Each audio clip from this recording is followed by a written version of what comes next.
just like in the natural system, a child has to be born first before he can do anything. Yeah. That's the same way it is in the spirit. All right. So first, we'd like you to tell us about your story. Tell us about yourself, what you do, and basically your story as it relates to how you began. What you're doing now and how you got to where you are now. All right. My name is Feyisayo Emmanuel. I'm a son of God Okay. and a creative with no limits. Yeah. Okay. Basically, I say creative with no limits because I'm a son of God and God is a creator. And as sons of God or sons and daughters of God, basically, God expresses Himself through us. That's what I believe. So I know that I'm not limited in any way, and it actually reflects my life. For instance, talking about my story, it goes far back as when I was a child. I think one of my first love was music. So I've always been like musically and art inclined. Okay. And I recall my mom saying when I was in primary school that I used to take out my school notes and write songs in them, like my own lyrics and stuff like Self that. lyrics Yeah, or self from lyrics, okay. like poems and stuff. And then when I was in secondary school, I remember times when I would hold class concerts, yeah, and stuff like that. So like leaving school, like I just always knew that like I wanted to do something that was related to music and all of that. And so like while I was in university, I started learning production, and that was like my first major stepping into the arts and entertainment creative industry. Basically, I started making beats and all of that, and then much later, because of my love for music and production, that's how I started learning. I got to know about sound, live sound engineering, and then sound for film, which is what most people know me as nowadays. Most people know me as a sound engineer, but I'm not just a sound engineer. I'm a film producer, Okay. songwriter. Okay. So there are like many facets of my creativity that many people don't know about, and that's because I'm still very much within my shell.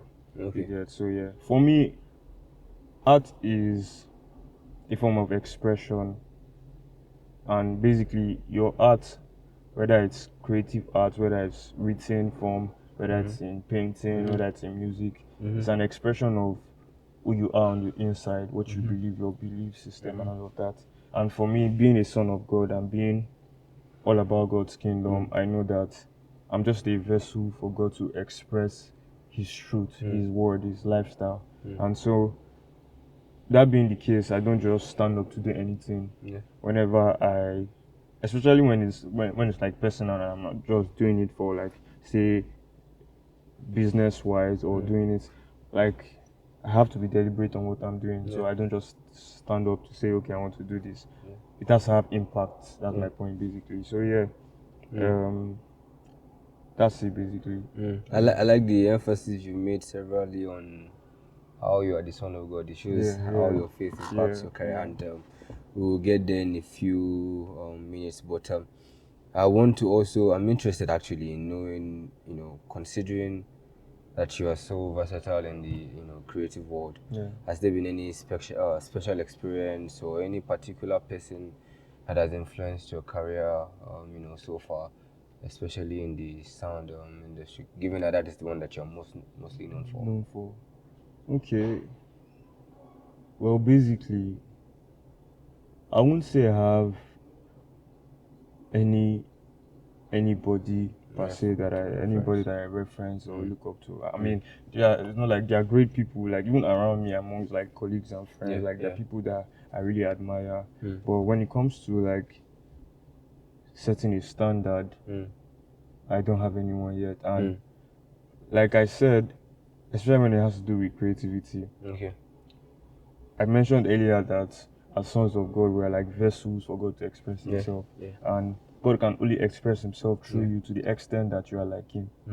So, for me, a lot of people who know that I do music, a lot of friends that knew me like in like way back that know that okay, When I you do used to do music and all of concerts in that, school. yeah, and stuff like that. Yeah.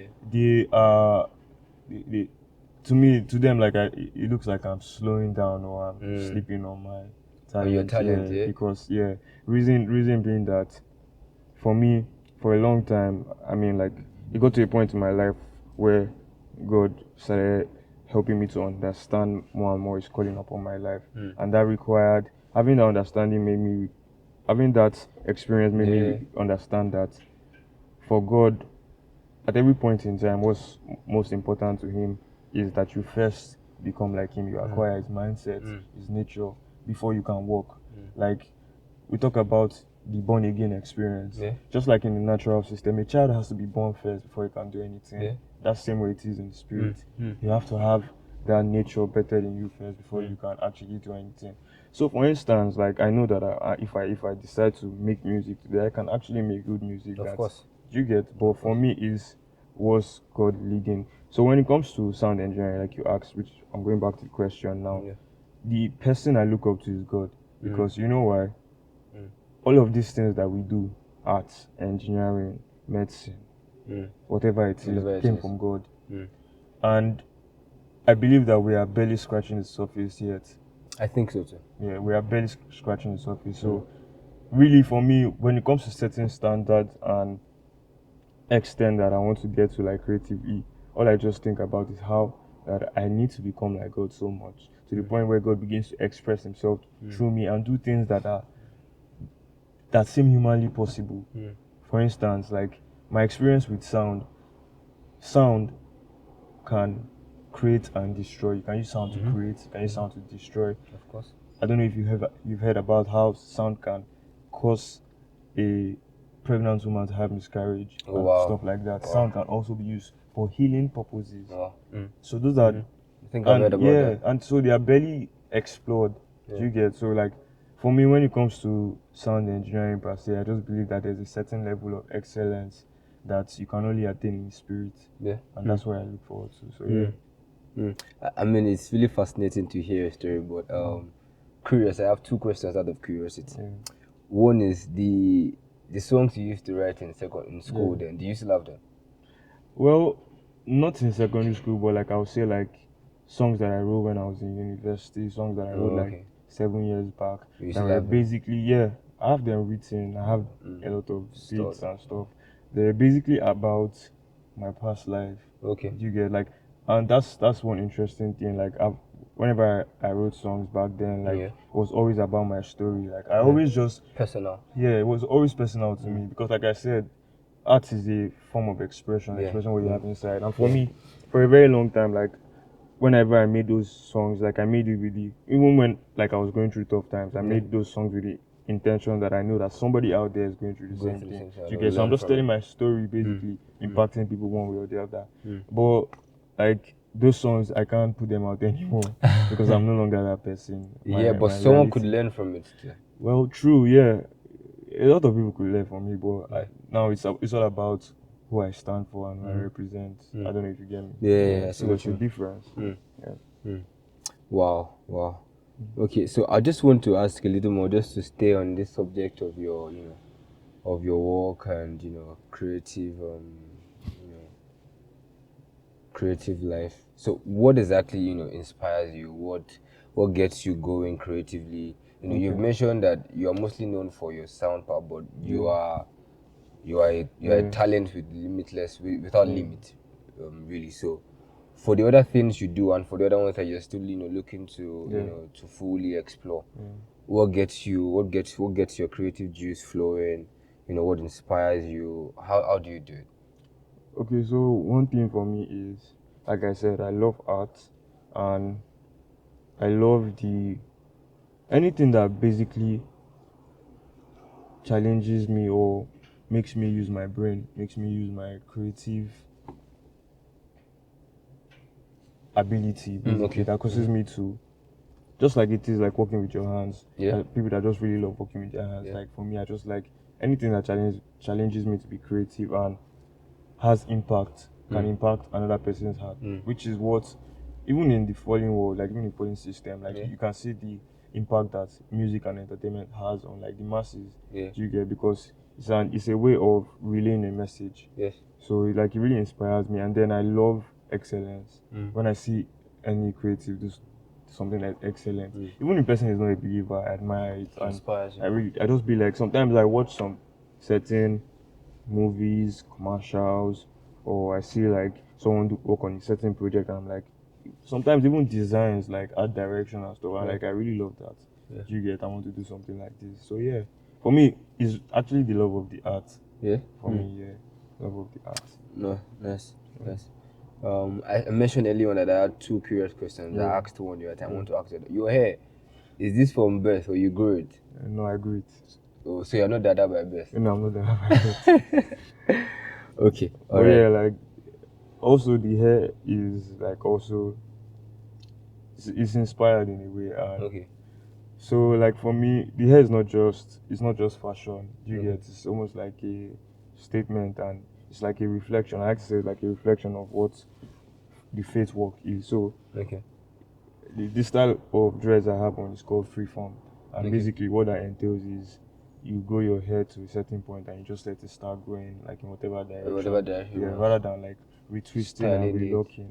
And how that connects to like the faith journeys or life generally is the fact that so when you start out like growing free from, for anybody that grows free from locks or that has tried it, you know that you have like different phases. They're like there's like the ugly stage, there's like the stage when you get, and that's how life is basically. Like there are days where you wake up and you're not really feeling so good about life. You get, or you have to just go. You get, that's how it is. So like it's just the hair just reflects my faith journey basically. There are times when I've really looked at the hair and I'm like, what is this? Like what's going on? You get? But there are other days where I'm just walking on the road and someone like, I really love your hair and all of that. And now that keeps you going again. You get? And then it's the fact that when you start out, you don't really know what it's going to look like. Of course. You get? That's how life is basically. You start out your walk with God, or you start out a journey in life and you don't know what to expect, but you're hopeful. So it's all about faith. It's all about trusting the process. And so far, even though it's not there yet, but this is not there yet. It's not there yet. Still really All right. Nice. I mean, I'm really inspired to hear your story, particularly to understand that the foundation for your creativity and for the things that you do are drawn from what God would rather have you do and what God want you to be. Because I mean, I was looking through the week. There's a Bible verse I was looking through the week.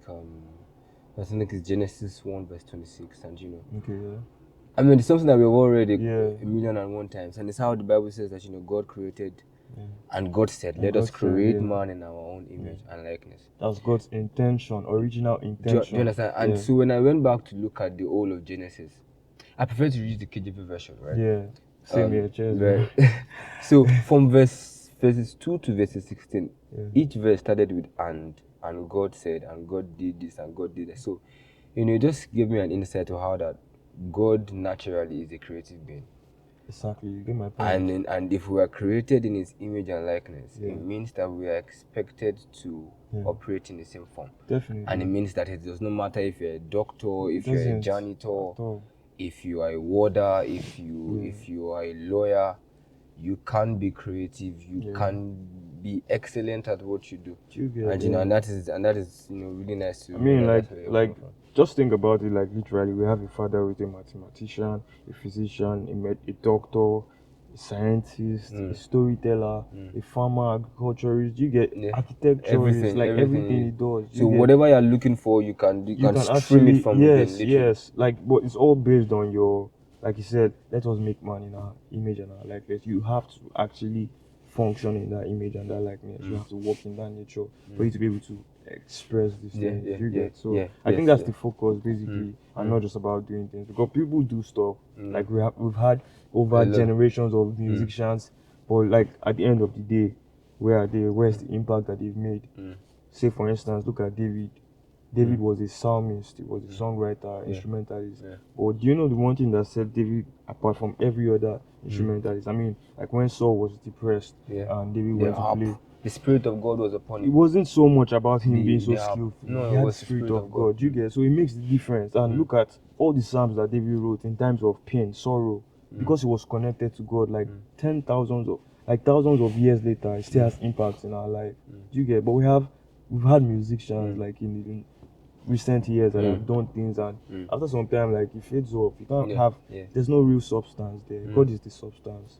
You get. I think it's already evident that your faith has a direct impact on your life, apart from even your creativity, my life your life as an entirety.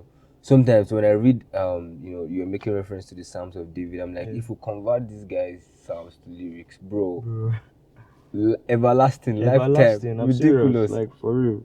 And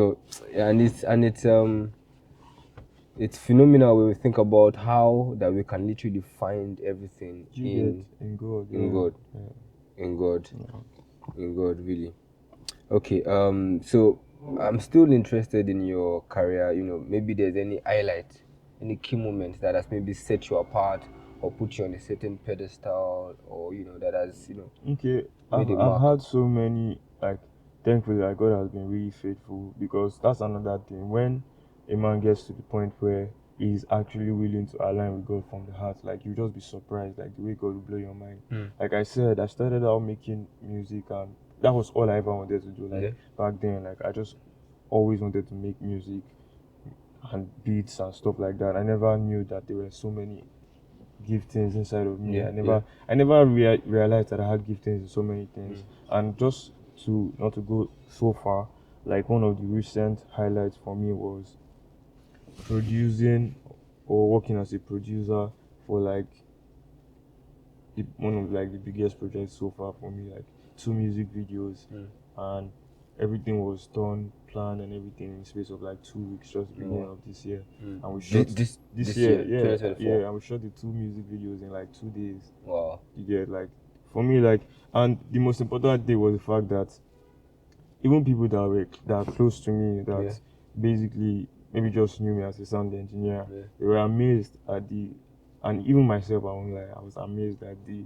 level of excellence and quality that I showed, like being able to handle, like, the whole project and produce and all of that. Like, so for me, it's just like moments like that for me, like, are just reminders that, when like Bible says, seek ye first the kingdom, and every other thing will be added to you. When you truly do that, you can't lack.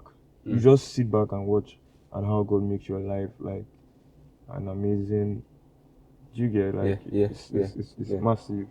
I mean, the impact might not be so much, like, anybody will, like, things that people will look out for, but for me, I can see the growth. You get, like, this is me doing things in different spaces in my life. Like, I've worked as a sound designer, production manager, like, for concerts, major concerts. You get, like, stage manager and stuff like that. And these are things that I never really set out to. Like, I sat down one day, I said, one day I want to do this. But God just put me in those spaces, and I was able to, express whatever it is that was expected of me. So those are like key highlights. I like the part where you said that the impact may not have been as heavy as people would expect, but the truth is, for those of us who whose faith are heavily linked with what we do, our marking scheme is really not what different, the world uses. Ours is, how does this please God? How is it excellence, considering that it is valuable for God? Excellence. So the marking scheme is different. Was I able to deliver? Was the client pleased? Yes. You get, was I honest? Was I all were of you my honest in your dealings dealings with people? I mean, like, even down to the last penny. That was one thing I was really faithful to God for. I was really grateful to God for, rather, was the fact that, I mean, opportunities came. You get to want to, of course, for your field, I bet there will be. They are different, like, every day. But I thank God so much. Like, it just shows how much that God has worked on my heart, like, over the years. Like, these are just the key moments that reflect what God has done inside. Because sometimes, like, I look at my life and I really ask myself, am I really making progress? Do you get? And that's something that I believe every one of us experiences from time to time. Absolutely. But the truth is, you don't get to. It's God that is working, and it's God that is seeing everything. But you don't get to realize or see those things until you are put in certain situations, and then what's inside comes out, and you're like, oh wow, so I can actually handle this. And then you find out that you have in fact been growing. Yeah, you have. I mean, the problem is that many a times we measure our growth with the young yardstick. Yeah. You know, we want to measure it with, as necessary as these things are, with the material things. And of course, those things are necessary for us to get by and to propagate the gospel of the kingdom of God. It's important. However, what God sets out for is primarily our hearts. Yeah. You know, and the truth is, we don't know how much work that He has done until we find, especially when we have history as the one that you mentioned, because we all have history at the end of the day. You know, when we look back at what would naturally have tripped us, or what would naturally have gotten us, you know, all upset or rage, how would have handled the same situation, and then, you know, you are in here with an opportunity that no one would know. You get that you took. I mean, there's nobody even there to vet you, but no you one and would your ask you conscience and questions. God. Definitely, yeah. And then you find yourself responding in a certain way that, and you're like, where is this Feyi coming from? Like, I mean, God has been so faithful. I mean, like, lately, all I just do is look back in retrospect and look at where. I mean, I'm not there yet. Like, I still believe like I have, like, I still have like a long way to go, like in respect of where God has shown me that He's taking me to. But when I look back now, God is awesome. It's been doing awesome. Stuff. Like, very. It's been doing stuff. I mean, even people who know me before can testify now that it's not the same person. I mean, I'm really honored to hear your story, and you know, as we begin to round up today, I just would like you to share with us, even if it's in a snippet form, what your next project is, what next you're working on, what should we be expecting from Feyi, the Son of God. Man, let me just say this. The same way, I would like people to look forward to what next I'm working on. I'm also in that space. I'm in that state of wondering what next Feyi is going to work on. But yeah, like, so one thing that I've been sensing really is the fact that, so like, since I made the decision to literally just lay down all of my plans and ambitions and allow God prepare me, like, it's been a long period of waiting, like, no cap. Imagine waiting when you know that, or when you think that you have what it takes, you have like everything, you get, and you're still told to wait. After some time, like, and not just wait holding it, like sometimes you're even asked to like drop what you think you have, you get. So it's just like waiting, and recently, like, I've just been feeling in my spirit that it's getting to that point where, like, God is finally letting me come out of my shell bit by bit. My waiting phase, like, is ending. But the fact that I'm even doing this interview, like, no cap, is like an evidence. You know, as you were sharing the story that came to mind is the story of you know, David and Saul. You know, if we go back to, I think it's in 1 Samuel, where, you know, Saul made several attempts on David's life, and David had about 2 or 3 opportunities to take out Saul, and he didn't. It was just, I mean, you mean he had all the, I mean, there was a point he took his cup of water and then he used it as an evidence. I was at your, I was in your, time he cut a part of his clothes. I was right here, like, right, why the people that are watching over you? Get. Like, you have, basically, you have everything to launch into, but then knowing that whatever you're doing next has to be instructive, or rather instructed by God. If God is not involved in it, I don't want to. And truthfully, like you said, I've had several opportunities to maybe put myself out there. A lot of people think, like, it looks weird sometimes. Like, if you go to as much as, like, I've had like a lot of work that I've done, even in midst of my waiting period. I've had a lot of work that I've done that I could easily show I put out there. But if you go on my socials, you can never find anything like that. You get, like, even my portfolio, like you said, I've not updated my portfolio in like over a year. And they're like key projects that I've worked on that I don't really put it out there, because at the end of the day, what's the point? Am I showing myself? Are you selling yourself? Am I selling myself, or am I representing God? You get, and I just thank God, because it has taken the grace of God to be able to wait that long. Like I said, when you know that you are hot and you're still being told to chill, you get. So, like, I just believe, for instance, like, I think it was yesterday, it dropped in my spirit that, okay, it's about that time. It's about that time, and I'm excited to see what comes. You get in like in the coming months, this year basically. But yeah. I think the takeaway for me is from all our conversation today is the question that we ask ourselves: are you selling yourself? Are you representing? Yeah. Man, thank you very much for Man, it's been a wonderful conversation. Thank you so much for really being enjoyed here. this. Yeah. Thank you for having me. Yes, you are welcome. God bless.